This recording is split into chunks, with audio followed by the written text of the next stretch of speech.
Hello hello everyone. देखिए, आज हम लोग क्या करेंगे, इकोनॉमिक्स जो हम लोग एनसीईआरटी पढ़ रहे हैं उसका सेकंड चैप्टर स्टार्ट करेंगे। ठीक है। पहले चैप्टर में हम लोगों ने क्या देखा था, पहले चैप्टर में हम देखा था कि भाई जिस टाइम भारत आज़ाद हुआ था या स्वतंत्र हुआ था उस टाइम हमारी कृषि उद्योग क्या उसकी सिचुएशन थी, अगर वो पिछड़े थे तो पिछड़ेपन का उनका क्या कारण था। ठीक है, ये हम लोगों ने देखा था। साथ ही हम लोगों ने देखा था कि अगर हम लोग किसी सब्जेक्ट की एनसीईआरटी पढ़ते हैं तो क्या अप्रोच होनी चाहिए। ठीक है। प्लस मेंस कहाँ से, मतलब पीटी हो गया या फिर मेंस के कहाँ से क्वेश्चन बन रहे हैं उसको हम लोगों ने देखा था। तो जिसने अभी तक उसको नहीं देखा तो आप लोग उसको पूरा कवर करिए। ठीक है, उस लेक्चर को कवर करिए, फिर उसके बाद एक बार मतलब पीडीएफ हो या फिर डाउनलोड बुक हो, एक बार गो थ्रू उस चैप्टर से भी फटाफट आप लोग उसको एक बार रीडिंग मार लीजिए, फिर आज से आप लोग नया चैप्टर स्टार्ट करिए। ठीक है, चलिए स्टार्ट करते हैं। देखिए, इस चैप्टर में हम लोग क्या देखेंगे, इस चैप्टर में देखेंगे कि भाई आज़ादी के बाद जो भारतीय अर्थव्यवस्था थी, मतलब 1950 से 1990 के बीच में। ठीक है, इसमें हम अपनी इकोनॉमिक्स कंडीशन, मतलब कि कैसे हम लोग डेवलप करते गए या फिर क्या क्या बदलाव होते रहे, क्या रिफॉर्म थी, क्या परेशानियाँ थी, सब देखते हुए हम लोग 1990 तक जाएंगे इस तक। ठीक है, इसमें हम लोग काफ़ी इम्पोर्टेंट, इसमें हम लोग सबसे इम्पोर्टेंट क्या देखेंगे, पंचवर्षीय जो योजनाएं थी उनके टारगेट क्या थे। देखिए, पंचवर्षीय योजनाएं से आप देखेंगे प्री मेंस में क्वेश्चन बहुत बनते हैं। ठीक है, स्पेशली पीटी में, चाहे आप यूपीएससी ले लीजिए चाहे स्टेट पीसीएस ले लीजिए। ठीक है, दोनों में जो है इससे पंचवर्षीय योजनाओं से क्वेश्चन आते ही आते हैं। ठीक है, तो हम लोग उसको कवर करेंगे। समझिए कि पीटी के लिहाज से भी ये चैप्टर आपको बहुत ज़्यादा इंपॉर्टेंट है। अगर आपने याद कर लिया तो हर पेपर में इससे रिलेटेड पंचवर्षीय योजनाओं से संबंधित या फिर उसमें जो कमेटी थी किसके अनुसार बनाई गई थी, टारगेट क्या थे, वो सब आपको क्वेश्चन जो है क्लियर हो जाएगा। ठीक है, अब जैसे कि भाई अब पंचवर्षीय योजनाएं देखेंगे, प्लस इस टाइम पीरियड मतलब 1950 से 90 के बीच में एग्रीकल्चर उद्योग में हमारी क्या क्या पॉलिसी थी। ठीक है, पॉलिसीज़ में कैसे इम्प्लीमेंट हुआ, उनके क्या क्या फ़ायदे थे, नुकसान थे, ये हम लोग इस चैप्टर में देखने की कोशिश करेंगे। ठीक है, चलिए चैप्टर स्टार्ट करते हैं।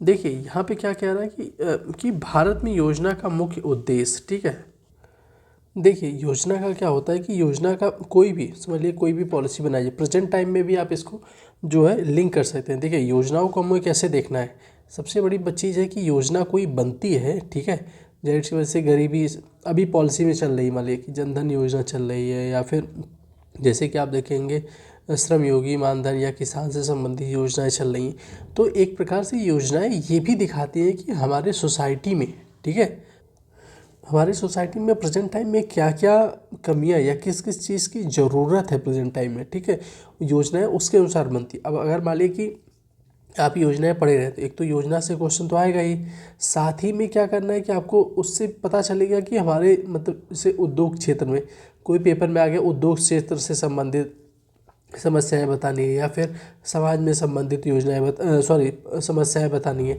तो आपको क्या करना है, आपको अगर पॉलिसी याद है तो आपको उद्योग संबंधित, क्योंकि पॉलिसी बनेंगी क्या, जो प्रेजेंट टाइम में समस्या या कमियां हैं उसको दूर करने के लिए पॉलिसी बनती है। तो जो योजनाओं के अंदर जो डेवलपमेंट की बात की गई इसका मतलब वो उद्योग क्षेत्र में वो प्रेजेंट टाइम में कमियां चल रही है, या सोसाइटी से संबंधित जो योजनाएं हैं उसमें क्या होगा कि उससे आपको पता चलेगा कि भाई सोसाइटी में अच्छा ये कमियां हैं, इसको सुधारने के लिए ये योजनाएं बनाएंगी। तो आपको योजनाएं से देखिए डायरेक्ट क्वेश्चन आएगा, प्लस आप उस योजनाओं को यूज़ कैसे करेंगे अपने प्री या मेंस ऐसा राइटिंग में, स्पेशली मेंस में। तो आप ऐसे लिंक करके देखेंगे कि ठीक है कि भाई देखिए ये कमियां हैं, इसका मतलब ये इस संबंधित योजनाएं लाई गई समाज में या फिर उद्योग में या फिर सेवा क्षेत्र में, किसी भी सेक्टर में योजनाएं, तो उसको दूर करने के लिए योजनाएं लाई जाती है। तो इसका मतलब वो कमियां, तो आप उसको जो मेंस में यूज़ कर सकते हैं। ठीक है, अब देखिए वही चीज़ यहाँ पे क्या कह रहा है कि भारत में योजनाओं का मुख्य उद्देश्य क्या है, विकास की एक ऐसी प्रक्रिया आरंभ करना है जो रहन सहन के स्तर को ऊंचा उठाए तथा लोगों के समृद्ध और वैविध्यपूर्ण जीवन के नए अवसर उपलब्ध करवाएं। जाहिर सी बात है कि हर योजना का यही होता है कि भाई सबकी जो लाइफ स्टाइल है या कह सकते हैं कि रहन सहन या प्रति व्यक्ति आय ऊंचा रहे, समाज में वृद्धि हो, लोगों में जो है डेवलपमेंट आए, उनकी जीवन स्तर सुधरे, इसी सब के लिए योजनाएं आती हैं।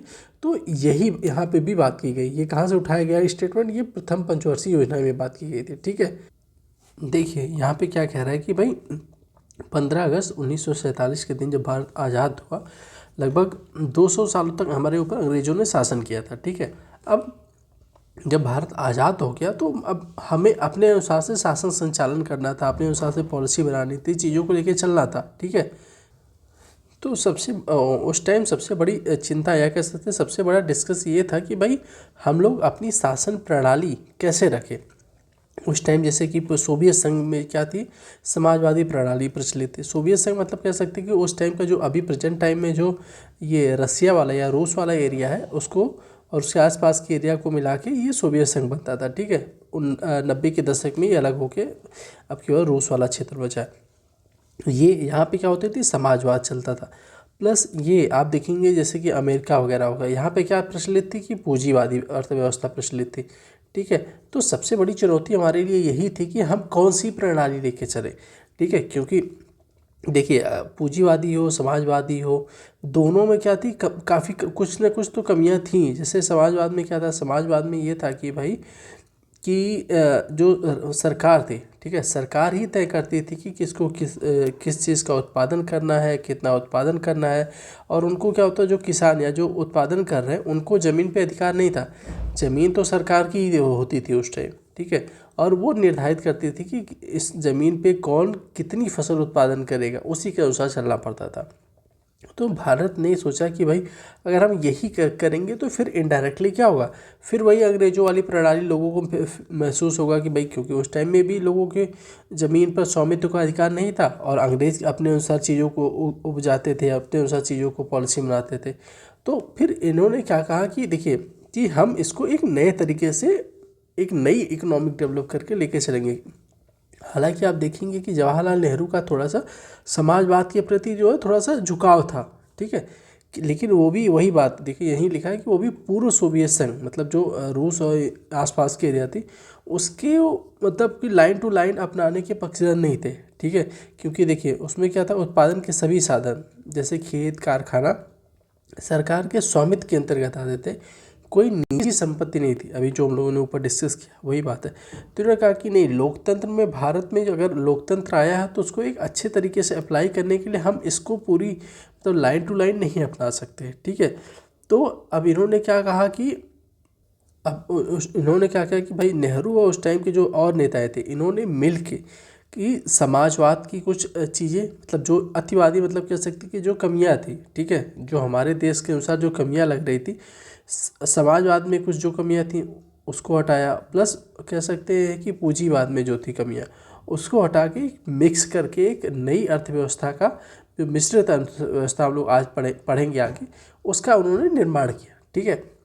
देखिए वही है कि फिर उन्होंने ऐसी प्रणाली अपनाई जो विचार में समाजवाद की श्रेष्ठ विशेषताओं से युक्त थी। मतलब जो कमियां हमें लग रही थी उसको हम लोगों ने क्या किया, छोड़ दिया, किंतु कमियों से मुक्त थी। वही बात है, इनके अनुसार भारत एक ऐसा समाजवादी समाज होगा जिसमें सार्वजनिक क्षेत्र एक सशक्त क्षेत्र होगा, ठीक है। मतलब कि अभी क्या था, सार्वजनिक क्षेत्र मतलब कि जो सरकार की मतलब जो सरकार का हाथ होगा या सरकार के अंदर जो चीज़ें होती वो तो मजबूत होगा ही, क्योंकि सरकार का होल्ड तो रहेगा ही रहेगा। क्योंकि अभी नया आज़ाद हुआ है देश, कैसे मैनेज करना है चीज़ों को, कहाँ से पॉलिसी बनानी कैसे, तो सरकार तो मजबूत रहेगी। लेकिन साथ ही उसमें क्या होगा, निजी संपत्ति भी होगी और लोकतंत्र का भी स्थान होगा। तो मिक्स करके कह सकते कि क्या मिश्रित अर्थव्यवस्था एक इन्होंने निर्मित की, ठीक है। अब देखिए यहाँ पे क्या कह रहा है कि आर्थिक प्रणालियों के प्रकार क्या होते हैं, ठीक है। ये देखिए थोड़ा सा इम्पोर्टेंट है, ठीक है। मतलब कि जो आर्थिक प्रणाली के प्रकार मतलब समाजवादी पूंजीवादी मिश्रित अर्थव्यवस्था उसके टाइप्स क्या होते हैं, ठीक है। कुछ प्रश्नों के उत्तर देते हैं, जैसे कि देश में किन वस्तुओं और सेवाओं का उत्पादन किया जाए, वस्तुओं और सेवाएं किस प्रकार उत्पादित की जाए, ठीक है। कि मतलब मशीन के द्वारा अधिक प्रयोग होगा या मानव पूंजी का अधिक उपयोग होगा, इसके द्वारा उत्पादन इस कार्य में मानव श्रम का अधिक प्रयोग करें या पूंजी पूंजी मतलब यहाँ पे क्या तात्पर्य है, मशीनों से संबंधित है। उत्पादित वस्तुओं और सेवाओं का विभिन्न व्यक्तियों के बीच किस प्रकार वितरण किया जाए, ठीक है। ये कुछ इम्पॉर्टेंट चीज़ें होती हैं जिसको कि अर्थव्यवस्थाएं निर्धारित करती है। मतलब इन्हीं आधार पर ये डिफाइन होता है कि कौन सी अर्थव्यवस्था की सब पूंजीवादी अर्थव्यवस्था है, समाजवादी है कि मिश्रित है, ठीक है। इन्हीं आधारों पर होती है, अभी आपको क्लियर हो जाएगा। देखिए उत्पादित वस्तुओं और सेवाओं का विभिन्न व्यक्तियों के बीच किस प्रकार वितरण होना चाहिए, इसका मतलब ये है कि भाई कि देखिए कि जो उत्पादन हो रहा है, ठीक है, उसको वितरण मतलब कि कैसे लोगों को पहुंचाया जाए, सरकार के अनुसार पहुंचाया जा रहा है या फिर बाज़ार खुद ही कि इसकी मांग है तो इसका उत्पादन कर दे रही है और इसमें ज़्यादा फ़ायदा है तो इसका उत्पादन हो रहा है, तो इस आधार पर चीज़ें निर्धारित होती है। इसमें कहा गया कि उत्पादित वस्तुओं और सेवाएं, ठीक है, ये तो हो गया। देखिए अब जो 3 ये प्रश्न हैं, इन सभी प्रश्नों का उत्तर तो मांग और पूर्ति, जैसे मांग और पूर्ति बाजार की शक्ति पर निर्भर करता है। जैसे जो मार्केट इकोनॉमी कहते हैं या उसको कहते हैं पूंजीवादी अर्थव्यवस्था, इसमें क्या क्या होती है कि मान लीजिए कि प्रेजेंट टाइम में चाय की डिमांड मार्केट में ज़्यादा है, हाँ, या कोई भी समझ लीजिए चीज़ें, तो उसकी उत्पादन बढ़ हो जाएगा। हो सकता है कि कल जो है लोगों ने चाय छोड़ के महंगी हो गई कॉफ़ी पीना स्टार्ट कर दिया, तो फिर कॉफ़ी की डिमांड ज़्यादा हो गई, तो फिर क्या होगा, इंडस्ट्री या फिर लोग कॉफ़ी का उत्पादन करने लगेंगे। तो कहते हैं इसको कि, या फिर अगले दिन किसी और चीज़ की डिमांड हो गई तो इन सबको छोड़ के फिर उसका उत्पादन होने लगा, ठीक है। तो इसको कहते हैं कि भाई मांग आधारित अर्थव्यवस्था, की मांग के अनुसार जो इकोनॉमिक्स चल रही है, जैसी मांग है वैसा उत्पादन हो रहा है, ठीक है। देखिए वही कि मांग और पूर्ति बाजार की शक्तियों पर निर्भर होता है, ठीक है। इन्हें क्या कहते हैं, पूंजीवादी अर्थव्यवस्था कहते हैं। देखिए उपभोक्ता वस्तुओं का उत्पादन होता है जिनकी बाजार में मांग होती है, ठीक है। जैसे यहाँ पे देखिए एग्जांपल भी दिया है कि भाई कारों की मांग अधिक है तो कारों का उत्पादन होगा। हो सकता है कि कल साइकिल की मांग बढ़ जाए तो फिर साइकिल का उत्पादन होने लगेगा। अब प्लस उत्पादन में इसमें देखिए अधिकतम फ़ायदा देखा जाता है। जैसे कि अगर देखिए प्रेजेंट टाइम में कहीं इंडस्ट्री लगी है, हो सकता है कि वहाँ पे श्रम मतलब कि लोगों के द्वारा जनसंख्या ज़्यादा हो या फिर रोज़गार ना हो, तो श्रम सस्ता हो सकता है। श्रम सस्ता होने का हम लोग आगे जब थोड़ा सा एडवांस पढ़ेंगे तो श्रम सस्ता महंगा होने पे क्या क्या फैक्टर काम करते हैं उसको डिटेल में देखेंगे, ठीक है। मान लीजिए श्रम सस्ता है तो फिर वहाँ पे पूंजी की अपेक्षा, अगर श्रम सस्ता है, पूंजी यहाँ पे क्या होती है, पूंजी मतलब मशीनों से संबंधित है कि मशीन महंगी पड़ रही, श्रम सस्ता है तो फिर वहाँ पे श्रम द्वारा उत्पादन किया जाएगा, ठीक है। अगर हो सकता है कि भाई श्रम महंगा है, पूंजी सस्ती मतलब मशीनें सस्ती, तो फिर मशीनों द्वारा उत्पादन हुआ जाएगा, किया जाएगा। तो मतलब कि जैसी सिचुएशन रहती है वैसा उत्पादन किया जाता है और इसमें अधिकतम फ़ायदा देखा जाता है, ठीक है। इसको क्या कहते हैं, पूंजीवादी अर्थव्यवस्था कहते हैं। अब देखिए समाजवाद में क्या होता है, समाजवादी अर्थव्यवस्था में क्या होता है कि इसमें समाज में सरकार ही ये निर्णय लेती है कि भाई लोगों की आवश्यकता क्या है, लोगों को अपनी इच्छा नहीं बताने की ज़रूरत होती। सरकार ये निर्णय या डिसीजन लेती है कि भाई इस टाइम ये इस चीज़ का उत्पादन किया जाएगा। मतलब समझ लीजिए कि सरकार इसमें कि सरकार निर्णय लेगी कि भाई कि लोगों की इच्छा है इसका उत्पादन किया जाए क्योंकि इसका डिमांड है, इस चीज़ का उत्पादन बंद कर दिया जाए, अब इसका उत्पादन किया। ये सब निर्णय क्या हल होती है, सरकार लेती है। एक प्रकार समझिए कि पूरी मार्केट इकोनॉमी सरकार का ही होल्ड रहता है, लोगों का नहीं। तो इसको कहते हैं समाजवादी अर्थव्यवस्था, ठीक है। इसमें देखिए क्या है कि समाज की आवश्यकताओं के अनुसार विभिन्न वस्तुओं का उत्पादन किया जाता है। यह माना जाता है कि सरकार ये जानती है कि देश के लोगों के हित में क्या है, ठीक है, और लोगों की अपनी इच्छाएं नहीं होती, सरकार ही करती है। अब मिश्रित अर्थव्यवस्था क्या है, मिश्रित अर्थव्यवस्था दोनों का समझ लीजिए कि मिक्स है, पूंजीवादी और समाजवाद का, ठीक है। इसमें क्या सरकार और बाजार एक साथ तीनों प्रश्नों के उत्तर देते हैं कि क्या हो, तीनों प्रश्नों का उत्तर क्या हो, तीनों प्रश्नों मतलब जो हम लोग स्टार्टिंग में ये वाला देखिए 1 2 3 इसका उत्तर देती है, ठीक है। इसमें क्या है कि किस प्रकार उत्पादन हो, किस प्रकार इसका वितरण किया जाए। मिश्रित अर्थव्यवस्था बाजार उन्हीं वस्तुओं और सेवाओं को सुलभ कराती है जिनका वह अच्छा उत्पादन कर सके, ठीक है। मार्केट जो है उसी चीज़ का उत्पादन करेगी जिसका वह अच्छा उत्पादन कर सकती है, और प्लस उस उत्पादन को कह सकते हैं कि इजी तरीके से हो, या फिर जो डिमांड मान लीजिए मार्केट का लोगों में डिमांड है कि मार्केट में से अगर उद्योग उसका उत्पादन कर रहे हैं तो सरकार को भी उसमें क्या होता है सहायता करती है कि भाई सब उसको रेगुलेट करने के लिए बस पॉलिसी बनाती है कि भाई अच्छे उत्पादन हो, लोगों को रोजगार हो, किसी का शोषण ना हो। तो ये सब मिल के जो बनती है उसको कहते हैं मिक्स इकोनॉमिक्स, या कह सकते हैं कि मिश्रित अर्थव्यवस्था, ठीक है। अब देखिए आगे क्या है कि योजनाएं क्या है। अभी हम लोगों ने ऊपर देख लिया कि भाई योजनाएं क्या था, वो हम लोगों को ऊपर देखा था। अब यहाँ पे एक चीज़ है कि देखिए यह शब्दावली राष्ट्रीय नियोजन में अग्रणी पूर्व सोवियत संघ से ली गई है, ठीक है। ये जो पैरा होते हैं ना, जो बॉक्स में करके देते हैं, इससे आपको थोड़ा सा, आप चाहे आप किसी भी वो देख रहे हो, चाहे आप करंट अफेयर भी पढ़ते हो या फिर कोई भी देख रहे हैं, जो साइड में दिया होता है ना ऐसे पैरा बना के, ये बहुत इंपॉर्टेंट होता है, ठीक है। इससे डायरेक्ट क्वेश्चन बनते हैं। यहाँ पे देखिए अभी हो सकता है पूरे कि राष्ट्रीय नियोजन की जो प्रणाली थी ये कहाँ से ली गई है, कहाँ से अपनाई गई, तो सोवियत संघ से ली गई थी, ठीक है। और योजनाओं का मुख्य उद्देश्य क्या होता है भाई, अधिकतम लोगों का कल्याण हो सके। अभी जो हम लोगों ने ऊपर चर्चा की थी, मेन योजनाओं का उद्देश्य वही होता है। स्टार्टिंग में क्या थी कि 5 वर्ष तक की योजनाएं बनती थी, लेकिन फिर आगामी आप देखेंगे ना कि अभी प्रेजेंट टाइम में आप देखिएगा कि जो योजना आयोग की जगह पे क्या हो गया, नीति आयोग का गठन किया गया, ठीक है। तो नीति आयोग ने जो है 5 साल का जो योजना जो टारगेट रहता है उसको ख़त्म करके इन्होंने 3-4 फेज़ में जो चीज़ें बनाती भाई, जैसे 3 साल, 7 साल, 12 साल, 20 ऐसे कुछ करके उन्होंने बनाया। तो आप लोग कमेंट बॉक्स में बताइए कि वो जो ईयर है ना, अब 5 साल के बजाय क्या क्या वो ईयर में टारगेट रखे जाते हैं, ठीक है। अब देखिए कह रहे हैं कि आगामी अब 20-20 साल तक की भी एक लॉन्ग टर्म टारगेट लिया जाता है, फिर उसमें जो है छोटे छोटे टारगेट को पूरा करने की कोशिश की जाती है, ठीक है।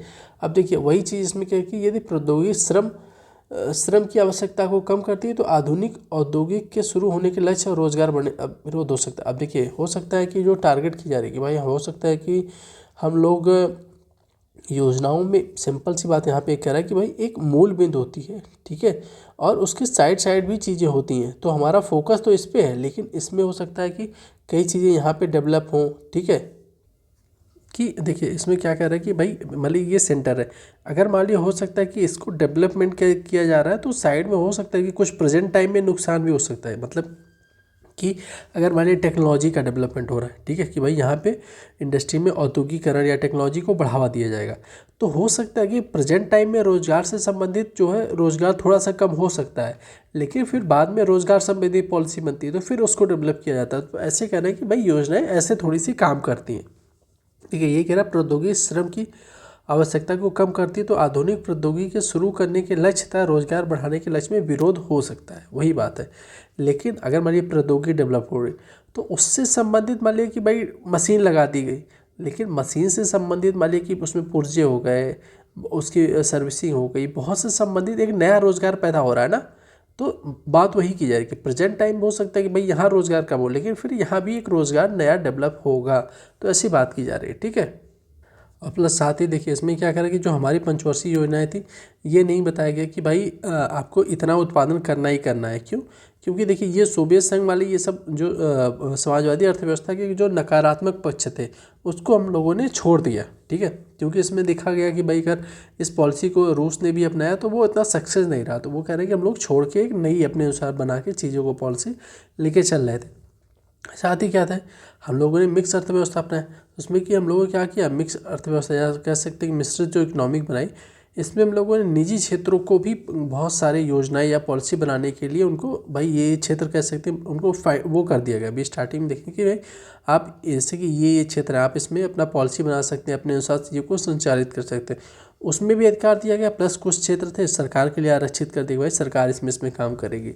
तो ऐसे करके हम लोगों ने एक नई अर्थव्यवस्था अपने देश के अनुसार डेवलप करने का प्रयास किया, ठीक है। अब प्लस देखेंगे कि 1950 में प्रधानमंत्री की अध्यक्षता में क्या बनाया, योजना आयोग की एक स्थापना की गई, ठीक है।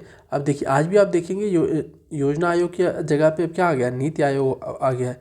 आज भी नीति आयोग के अध्यक्ष कौन होता है, प्रधानमंत्री होते हैं। तो आपको ऐसे थोड़ा ध्यान रखना होता है, ठीक है। चलिए इसको यहीं पे फिनिश करते हैं, आगे से हम लोग पंचवर्षीय योजना के डिटेल में देखेंगे, उसके टर्मोलॉजी क्या, उसमें लक्ष्य क्या क्या थे, ठीक है। चलिए थैंक यू।